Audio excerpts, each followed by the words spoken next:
নমস্কার বন্ধুরা, কেমন আছেন? আশা করি সবাই ভালো আছেন। মাই কিচেনে আপনাদের স্বাগতে।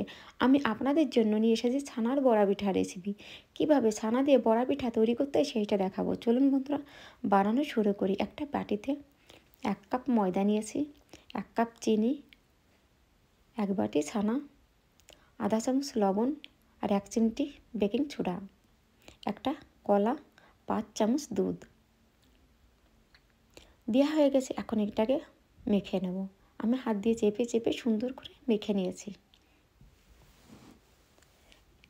এটাকে আমি সুন্দর করে মেখে নিয়েছি, মাখা হয়ে গেছে। এখন এর ভিতরে আমি অল্প পরিমাণ এলাচি পাউডার দিয়ে দিয়েছি। এলাচি পাউডারটা দেওয়ার পর আর একটু মেখে নেব। এটাকে আর একটু নাড়াচাড়া করে সুন্দর করে মেখে মিশিয়ে দিয়েছি। মিশানো হয়ে গেছে। আর এদিকে গ্যাসে একটা কড়া আমি বসিয়ে দিয়েছি তেল দিয়ে।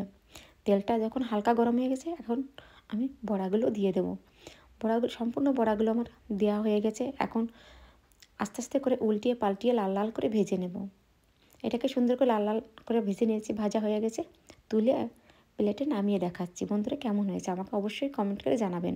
আমি আপনাদের গ্যারান্টি দিয়ে বলতে পারি, এই বড়াটা আপনারা বানিয়ে খেয়ে দেখবেন বন্ধুরা, খুবই সুন্দর লাগে, অসাধারণ হয়। এই পর্যন্তই বন্ধুরা।